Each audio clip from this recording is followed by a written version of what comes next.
In the United States, entire neighborhoods have started losing access to water. That's what happened in Rio Verde Foothills, a suburb about 31 miles north of downtown Scottsdale. People live there, but the community never really had a reliable water source of its own. Its public well had run dry years earlier, so the area survived on water trucked in from elsewhere. Then Scottsdale simply cut off the supply to roughly 1,000 residents. People started hauling water in anything they could get their hands on, even garbage trucks, and pumping it into large storage tanks buried in their yards. But it was still only a temporary fix. Residents were counting how much water they had left and realizing it might last only a few weeks. And after that, well, may the odds be forever in your favor. Even water delivery turned into a luxury. Companies warned that since they now had to find new sources and deal with more complicated logistics, the price could jump from about $400 a month to $1,200 for the same amount of water. But why impose restrictions at all? Why not just keep trucking in water, pumping water, or finding it somewhere else? The problem was that the main water source itself was already on the brink. The Colorado River and its tributaries supplied water to about 40 million people.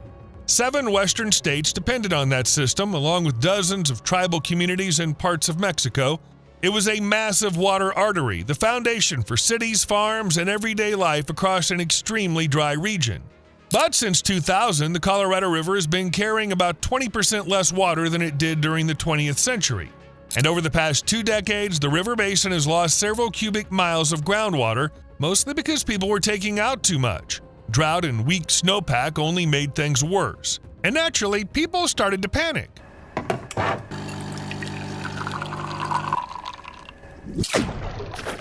For thousands of years, snow in the Rocky Mountains melted, gathered into streams, and flowed more than 1,500 miles across the American West before emptying into the Gulf of California. Those stripes on the rocks show where the water level used to be. But then, practically every drop of the Colorado began getting diverted along the way. Eventually, the river simply disappeared long before it ever reached the sea.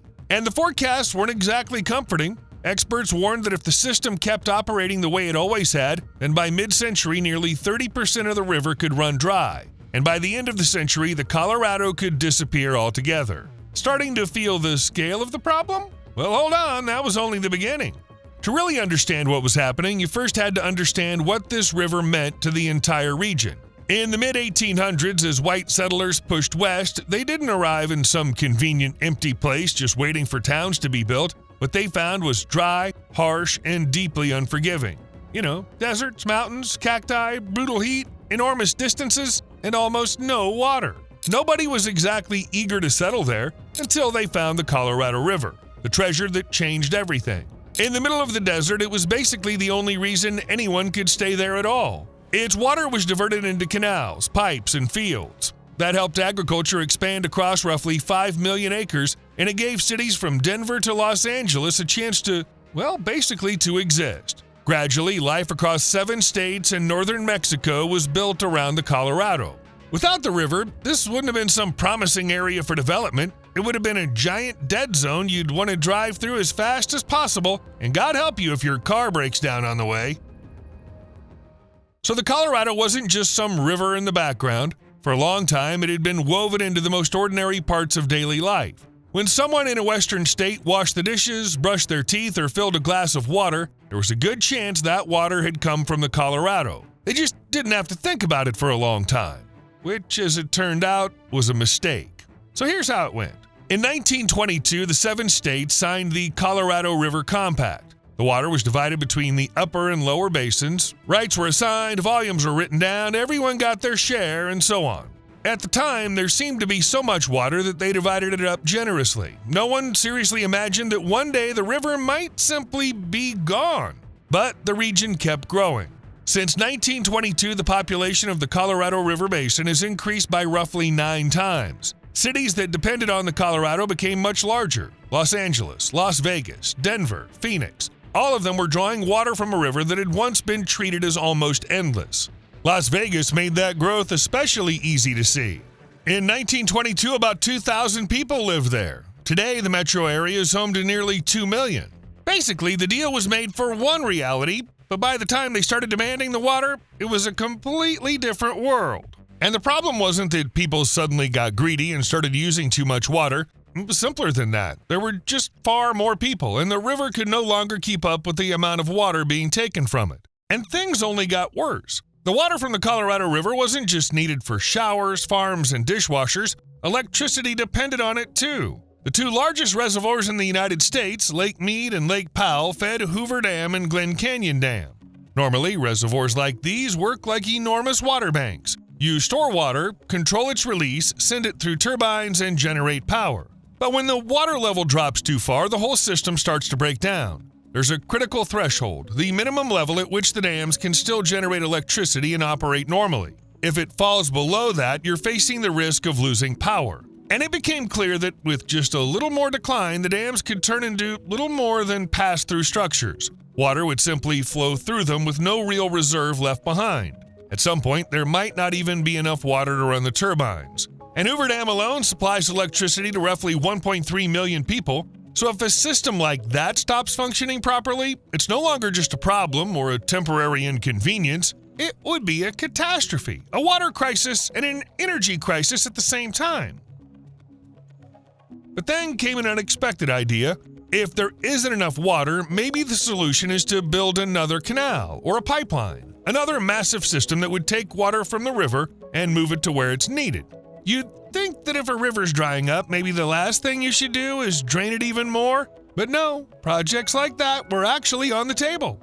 One example was the Lake Powell pipeline, a plan to move Colorado River water to southwestern Utah. It was ambitious, about $2.4 billion to pump water nearly 140 miles across the desert, while also lifting it roughly 2,000 feet. Complicated, expensive, but technically possible. The problem was that the Colorado River crisis was never about people not knowing how to move water from the river to cities. It's not like the river was there, full but inaccessible, and everyone was saying, damn, if there were only a pipeline.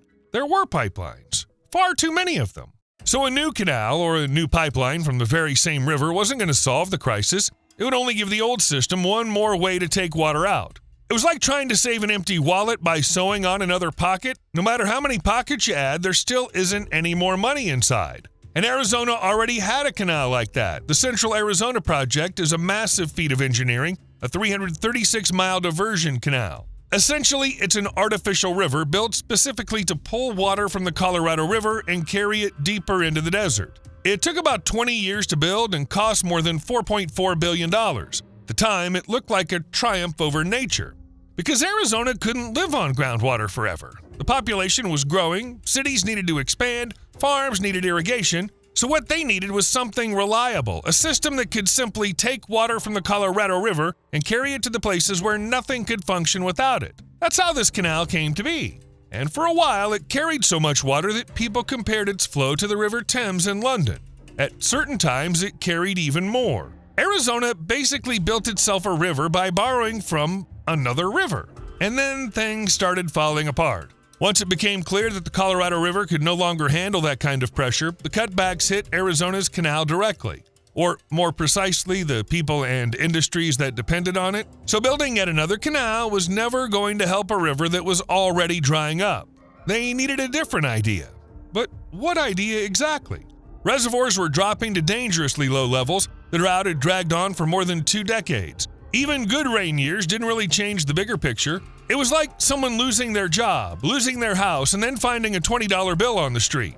Nice, sure, but it's not going to save your life. So officials increasingly looked beyond the Colorado River itself and toward other sources. They needed to find water somewhere else and somehow bring it into a system that was already failing. And that's when their attention turned to a place where looking for water almost sounds absurd: the Mojave Desert. When most people think of a desert, they picture heat, dust, cacti, and a place where nothing can survive. The Mojave, however, is something else entirely. Northeast of Los Angeles, this desert has long been home to farms, settlements, dairies, solar plants, man-made recreation lakes, and rare natural habitats. And all of it existed for one reason. Beneath the desert, there was water. Not one underground river flowing beautifully through the darkness, but an entire system of aquifer basins. Imagine huge bowls beneath the surface, where water isn't stored in empty tunnels, but in the tiny spaces between sand and gravel. Above ground, you have a dry, unforgiving desert, but below it, there's a vast freshwater treasure chest. This system covered about 2,400 square miles. That's roughly the size of a small U.S. state like Delaware or a large European region. And according to estimates, it may have held more water than a completely full Lake Mead. It looked like a real lifeline. All that remained was to turn the idea into action. The project was called the Mojave Groundwater Bank. Essentially, it was an attempt to turn the Mojave's groundwater into a backup water source for a region that had depended on the Colorado River for far too long. The plan was to pump about 16 billion gallons of water a year from the aquifer beneath the desert, and keep doing that for roughly 50 years. Construction was expected to begin in 2025, with the first water deliveries planned for 2027. And the idea was to use infrastructure that already existed, repurpose pipelines that had once carried fossil fuels and make them carry water instead.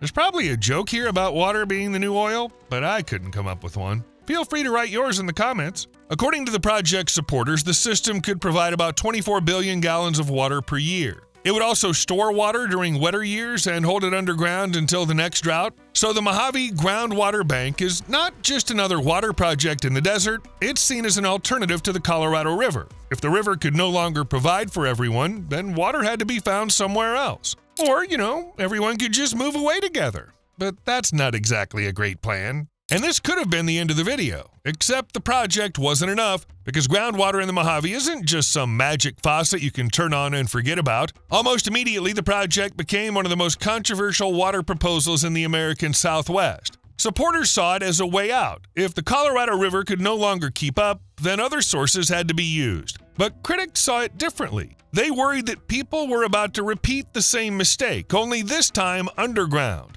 And honestly, it's not like I don't understand their concern. I really do. First, people spent decades taking too much water from the river. Then, when the river started to fail, the solution was to start taking water from the desert. The real question wasn't whether this could be done at all. The question was, where does it stop? Researchers warned that pumping too aggressively could deplete the aquifer, and that would threaten not only future water supplies for people, but the Mojave itself. Because the desert only looks empty. Across Mojave Trails National Monument, springs are scattered through the landscape, tiny oases that keep plants and animals alive in one of the hottest, driest places in the country. To a person, it might just look like a little spring tucked away among the rocks, but for the local ecosystem, it's literally the only source of survival. Basically, if you overdo it, you could solve one water crisis while creating another one at the same time, and cause an ecological disaster as a bonus. Why not introduce a few invasive toads while we're at it? Just to make sure. That's why the idea of let's just pump groundwater didn't fully solve the problem. It could buy the region some time and take a little pressure off the Colorado River, but it still wasn't enough. And if groundwater wasn't the perfect rescue plan either, another character entered our water drama, the ocean. At first glance, it sounds almost too obvious. If there isn't enough fresh water, take seawater, remove the salt, and send it to the places where people need it most. After all, the technology already exists. Desalination plants are being built all over the world, and Arizona really did start looking in that direction. For years, the state and Mexico had been discussing desalinating water from the Gulf of California, but the lower the Colorado River got, the faster those conversations started turning into an actual project. At the center of the deal is a plant worth about $5 billion, which Israel's IDE Technologies is expected to build. And the scale is huge. The plant would be built near Puerto Peñasco, on the shore of the Gulf in the Mexican state of Sonora. Seawater would be desalinated there and pumped north. And not just a little way beyond the city, the water would be sent through a pipeline for roughly 200 miles across the U.S. border, then farther along the highway toward Maricopa County. From there, it could connect to the canal systems that supply Phoenix and Tucson. Supporters of the project say the system could provide Arizona with up to 317 billion gallons of water. That's roughly as much as central and southern Arizona took from the Colorado River in a year. Sounds nice, but there's one more problem. The waters of the Colorado River weren't being divided between two neighbors who could simply work things out over the fence. They were being divided among several states at once, and none of them felt they had enough. The upper basin states, Colorado, Utah, Wyoming, and New Mexico, weren't eager to cut their water use. Their position was the biggest burden should fall on the states downstream. In other words, California, Arizona, and Nevada. But those states weren't exactly willing to give up their water either. Basically, the river wasn't just suffering from drought, it was also at the center of a constant political tug of war. Who was to blame? Who should cut back? who had taken how much and who now had to answer for it. And against that backdrop, the story of San Diego becomes especially interesting. California also lays claim to Colorado River water. The river runs along its border with Arizona, and part of the system is tied to California's water rights. But San Diego has something Arizona and Nevada don't: the ocean right next door.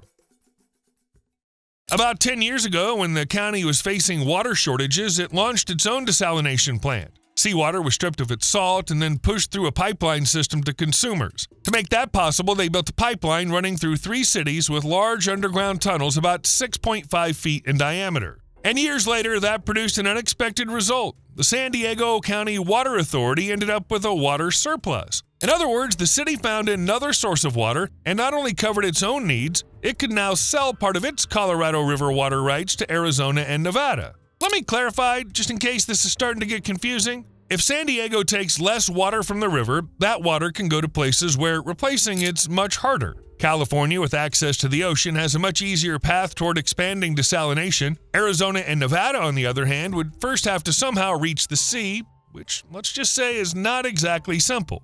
That's why the deal looked like such a major turning point. It was the first large-scale water exchange between states competing for Colorado River water. Not just another argument over who was to blame, but a real attempt to redistribute water in a way that worked for everyone and maybe gave the river a little breathing room too. Still, desalination's hardly a magic bullet. It takes a lot of electricity, it's expensive, and once the water is treated, it leaves behind a concentrated brine that often gets dumped back into the ocean. So no, it doesn't make the crisis disappear or solve every problem overnight, but it does reveal something important. When states simply can't draw any more water from the Colorado River, they start looking for alternatives, and those alternatives can look very different from one state to another. And the longer the crisis dragged on, the farther people were willing to go in search of a solution. First, they tried to squeeze more out of the Colorado River. Then they looked underground at aquifers buried beneath the desert. Then came the ocean, desalination, and complicated water swaps between states. And then, eventually, an old idea resurfaced, one that by then sounded almost like engineering science fiction. What if you took water from the Mississippi River and sent it west? Can you even imagine the distances we're talking about? And this wasn't a joke or some random comment buried under a news article. Over the years, projects like this had been proposed more than once. The idea was to move huge amounts of water from major rivers into dry regions where local water sources were already stretched past their limit.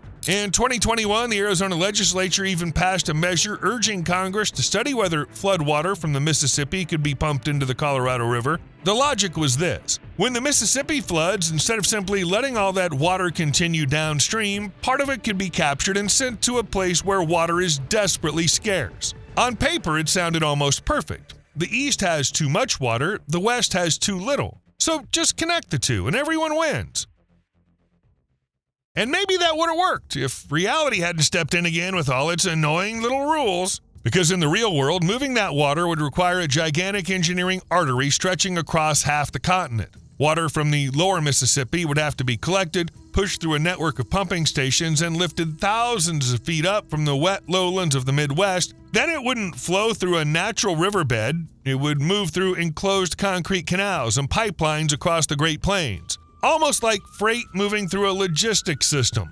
But the most difficult part would still be ahead. Once the pipeline reached the west, it would collide with the mountain ranges, and the water would have to be pushed through tunnels, pumping stations, and high ridges to reach the arid Colorado basins. Only after that could it flow into the reservoirs, canals, and city water systems that serve Arizona. Technically, projects like this are considered possible. Modern engineering can, in principle, build extremely strange and extremely large things, but the price tag would match the ambition. Decades of construction, billions of dollars, and a system that would need constant maintenance, which of course means even more money. So yes, the idea of diverting water from the Mississippi was discussed. But it's also a sign of just how severe the crisis had become. To save the desert Southwest, people were seriously considering reshaping the water geography of half the country.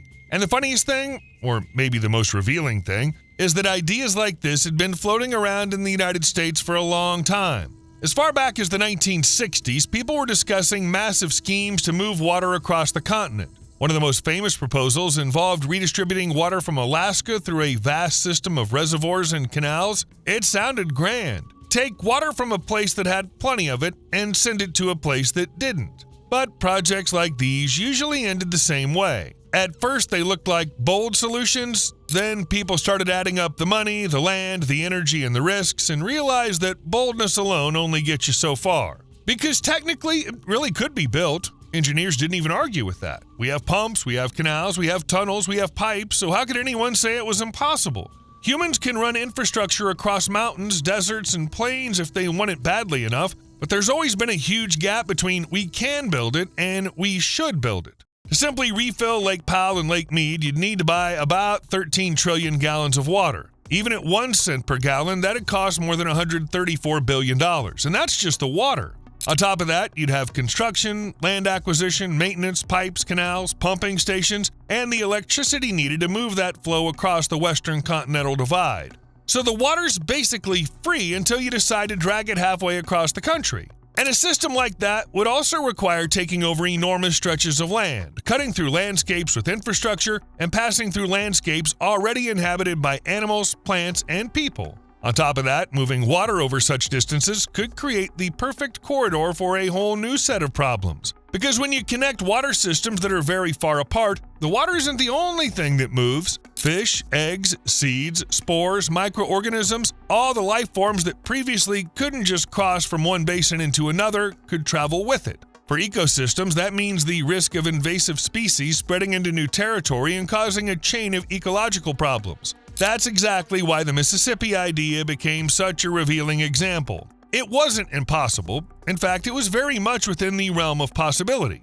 You could picture it, calculate it, draw it on a map, and maybe even build it someday. It's just, you don't do things like that. Seriously. After all those ideas, groundwater, desalination, interstate water swaps, even diverting water from the Mississippi, one thing became clear. Simply finding more water wasn't enough. Every major solution came with its own price tag. Pumping groundwater could damage desert springs and local communities. Desalination required a massive investment and left behind brine. Building canals halfway across the country was just madness. One disaster piled on top of another. If the region wanted to survive, it had to do more than look for new sources of water. It also had to use less of the water it already had. And that's not just some whim. Just to stabilize reservoir levels, water use across the Colorado River Basin had to match what the river was actually providing now, not what people had assumed it would provide 100 years ago. And for the reservoirs to start recovering, consumption would have to fall even further. By some estimates, based on the average river flow of the 21st century,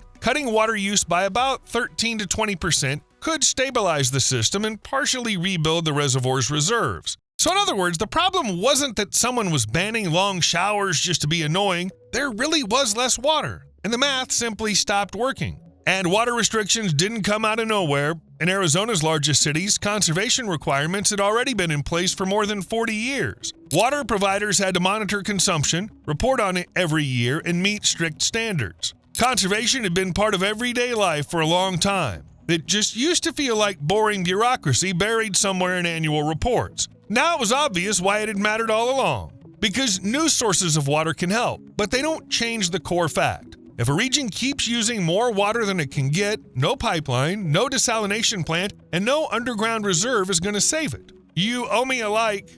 See you later.